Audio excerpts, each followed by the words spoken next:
All right, guys, we're coming off our first game. We saw some things that, we really liked and got a chance to evaluate some of the guys that, we've been looking to see under the lights and kind of see where we are and see what things we need to get corrected and cleaned up as we keep progressing here through the rest of training camp. Questions? George, what's the biggest thing you've seen from Justin since the first day you got here and how he's been able to grow as a defensive end? The one thing you see is he's a hard worker, and he's just gonna every day you know what you're getting as far as him coming out there working. So from that aspect of it, just right now getting him to transfer all those things consistently throughout the course of the game is the biggest thing. But he's done a good job for us as we work through training camp and kind of know coming out of that game some things that we need to get him improved on and just with him a little bit more comfortable with. But we think for the most part he's stayed consistent throughout what it is we're trying to ask him to do. He described himself as raw. I mean, what in that ability did you guys see that could take some time and mold him into? Well, the thing is, when you're coming into a new system and asked to do new things and going up against the competition that you're going up against, I mean, the biggest thing is that you kind of start thinking too much as opposed to just lining up and play. You're trying to do all the things that you're coached to do, but there is a thought process that you have to go through, like pre-snap before the ball turns over, rather than just, hey, I know this is what's going to happen. I know this is my assignment. This is my alignment. And all right, now all of a sudden the offense is shifting and motioning and doing all those kind of things to change those things. So from that aspect of it, I think the more reps he continues to get, he'll continue to get better.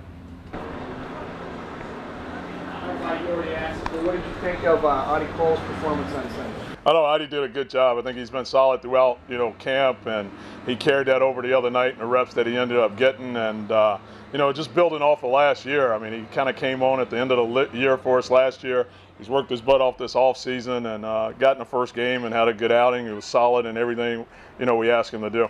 I think he took a step up from last year. He's progressing. I think he's a lot more familiar with what it is we're trying to get done, so I think his reaction is a lot quicker to certain situations that offense put us in. And I think he's a good pro, and I think you can see it as he keeps maturing through this process, that he's just getting more comfortable and settling in and playing, as opposed to having to line up and think.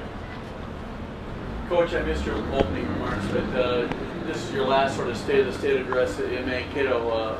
Just thoughts on being here, and did you get a lot accomplished? Yeah, I mean, it's been great being here. The facilities are great. I mean, everything is comparable to get to practice, and I think we got a lot accomplished. I still think we got a lot of work to do, but we know where we are right now and know the things that we need to get better at, and we got a good group of young men that come out and compete every day, and that's the thing that's interesting for us, is creating that competition at each position every day and just seeing them come out here and compete and get better. So everything's been great here. We've enjoyed it, and it's one of those things you kind of, as training camp goes, it's towards the end of training camp. I think everybody's kind of decided you sort of get back into your routine back home and can be comfortable with that. So from that aspect of it, but it's been great here the whole time we've been here. Coach, the defensive end, the battle for kind of the third defensive end, is that kind of a three-way battle between maybe Hunter, Troutell, and Brighton, and how is that going? I think it'll be a continual battle throughout the rest of training camp and through the preseason, and those guys are working their butts off. And really, the other night we saw some good things and we saw some things that we need to improve on. So from that aspect of it, we after the first game, look at what we need to get better at, come back out here, address those things, and just keep moving down the road. Like we talked about earlier, the biggest thing is we want that competition going throughout, not just the preseason. We want guys to compete at practice, and they've done a good job of that. I mean, even going against our offensive line, I think it's been good, and playing against mixing and matches, ones and twos, and just trying to create those matchups in practice has been good for us. How Brighton's injury, how much does that potentially set him back? Yeah. Well, anytime you're missing time, and it's not like riding a bike where you just come out and all of a sudden you're back on the bike and pedaling. So it'll be some adjustment to him, but he's been in meetings, paying attention to the details. He's been out here walkthroughs, paying attention to the details. From that aspect of it, we think he'll, come back and have a good grasp of what it is we're trying to get done. George, what was one of those good things you saw the other night? You mentioned you saw some good things. We saw some of the young guys finally get to compete against, Pittsburgh and against opponents really they hadn't done a lot of studying on. And just the transfer of what we're asking them to do fundamentally and technique-wise, And, you know, it was a good outing for us in that, you know, they got a chance to finally do it against somebody else rather than just what they've been sent out here at practice. Because during the course of a game, things you prepare for during a week, there's a lot of times, you know, they'll change the splits, especially with receivers and corners as far as matchups, and you have to stick to your rules on things. Same way with defensive linemen, whether they get the tight end motion into that side, those kind of things. So we were pleased that they got a chance to do it, but we're looking forward to keep going through this process and seeing them get more familiar with what we're asking them to do and perform. How did Kendricks grade out with regard to knowing what was going on and then the placing?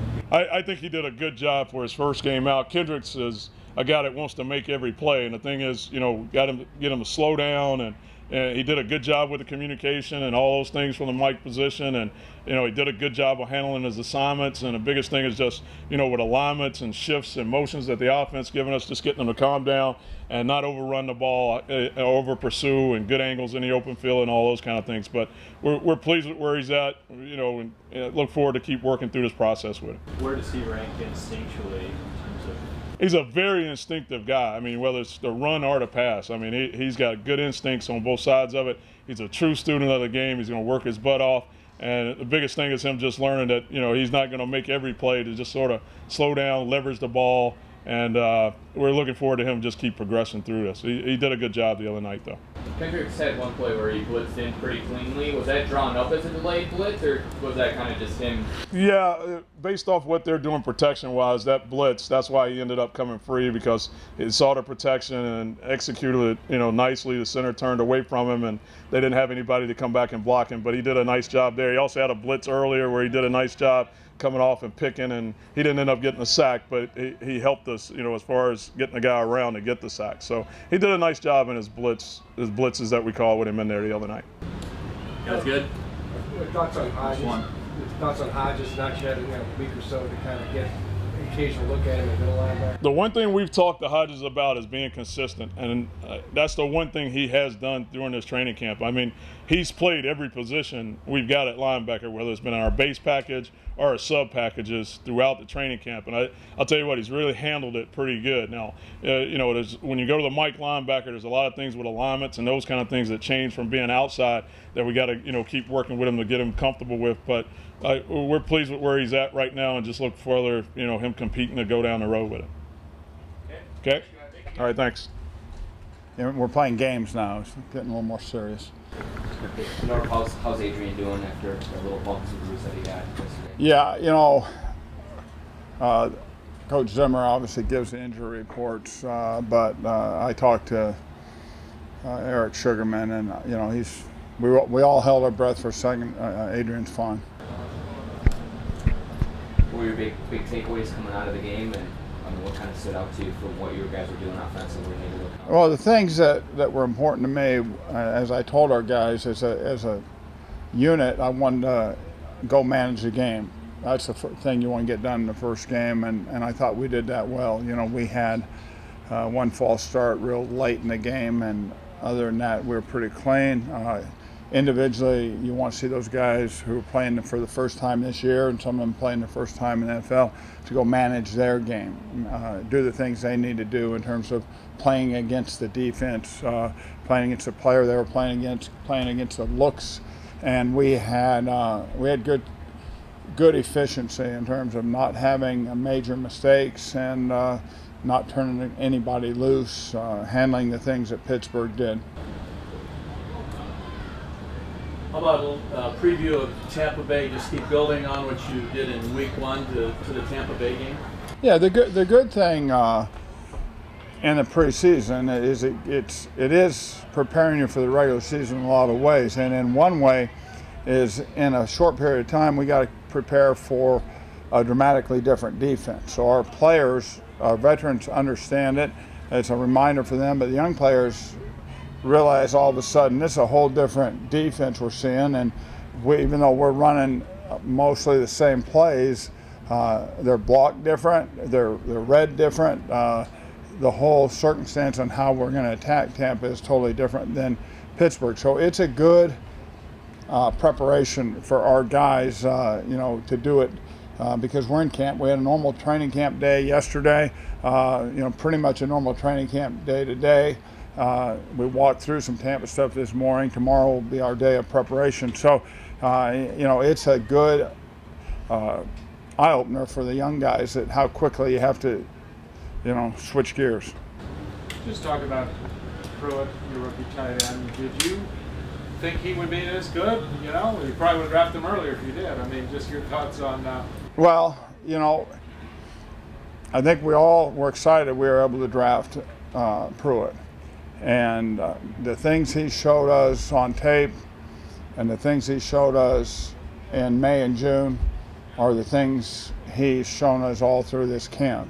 And I'm a big believer in evaluating your own players and trusting what you see and not worrying about who they're going against or whatever, and usually that holds up. Some guys get in games, in real games, and it's too big for them, but certainly that's not the case with Michael. He's a very talented player. He was a very good player in college. You always find out something about a guy when you get him here, and the thing about Michael, he's a lot more physical player than we thought from the tape, but he's a 260-pound man, and he knows how to use it. Norv, do you have any thoughts just on the passing of Mike Zimmer's father, and will he need to miss any more practice? Well, yeah. You know, it's having been through it in a couple other different occasions. I mean, it's the hardest thing I think you go through as a, you know, your father, your mother. That's a tough time, and it doesn't matter if they've been sick or it's sudden. It hits you, and it's hit Mike, and he's as tough as there is. But it's difficult, and the greatest thing about being involved in a team sport like we're involved, or being involved in this, you become family immediately, and he's getting a lot of support from the coaches here and the players here, and he means a lot to us, and you don't want to see anyone going through a difficult time. What does it mean to have a guy like George Stewart kind of coaching up all these young wide receivers that you've got on the team? Well, we've got, I'm glad you asked, because we've got an outstanding coaching staff, the entire coaching staff, and you know, it's sometimes it's by design, sometimes you're fortunate the way it fits together, but I thought Zim did a great job putting the staff together, and some of the guys he knew, some he didn't, but offensively we've got a very experienced group. We've got a good mix of experience and youth. We've got a lot of guys that are hungry to learn football and want to continue to expand what we're doing on offense. So I think, I know I'm challenged every day I go in there, but George is as good as there is, coaching receivers. You know, we just have a good group. Jared said, asking Jared, it seems like it's a combination of all things that you can do.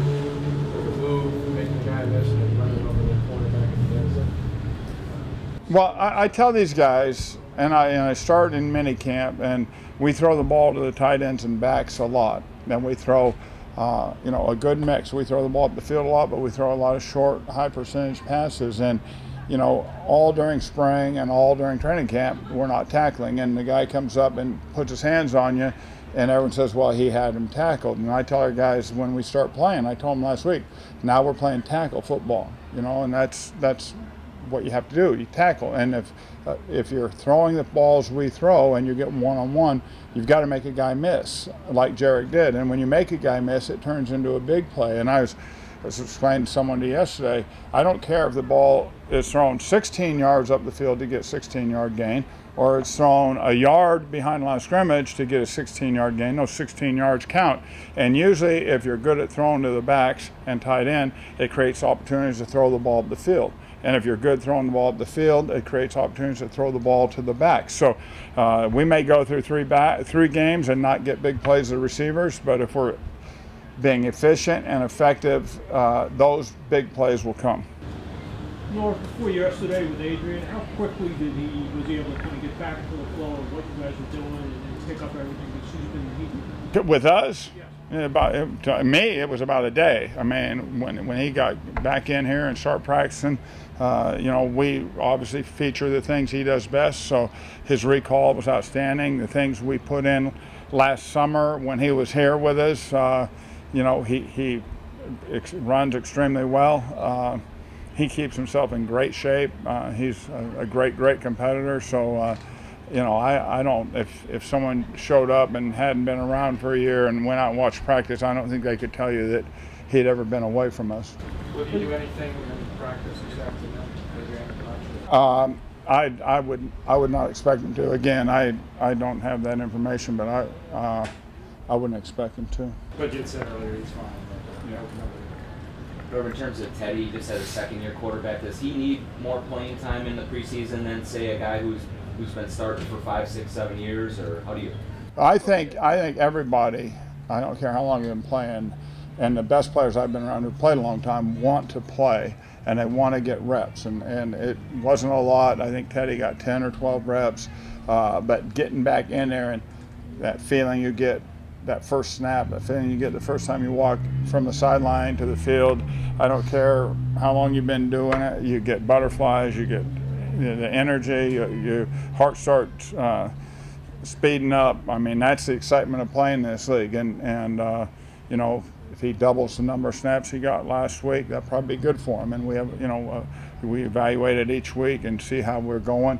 But I think to be sharp and be ready to go that first week at the quarterback position, you need some full speed reps and live reps. And we did a great job in protecting them. Pittsburgh gave us some really unusual things, some things they'd never done before, not even last year, and our guys handled them extremely well, so that was pleasing. That's good. All right, thank you.